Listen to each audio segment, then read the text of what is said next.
In today's video, I'm going to teach you how to leave a Slack huddle. Let's get started with a simple guide that will take you through each step, ensuring you're fully comfortable with the process.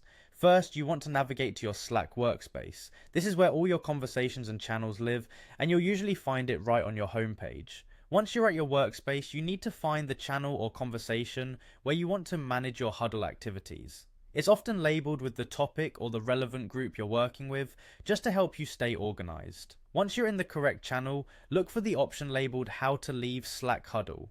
Clicking on this will open up more options for you. You might notice that Slack has a lot of features, but don't worry, it's all designed to help you and your team communicate more effectively, so exploring a bit won't hurt. Now, after selecting that particular channel or conversation, direct your attention to the drop-down menu.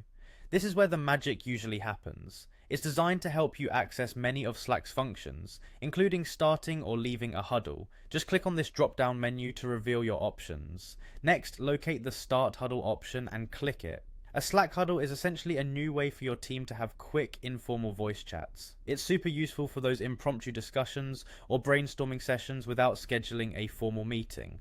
This feature gives you the flexibility to start or leave a conversation at your convenience, which really enhances productivity.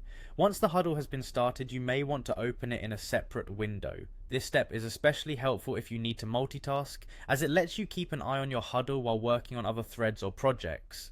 To do this, look for the option that says Open Huddle in Window and select it.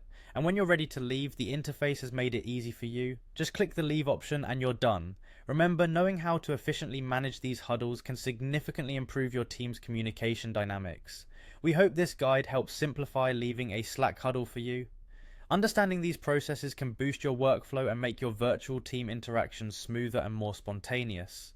Thank you for watching, and don't forget to subscribe for more tips and tutorials.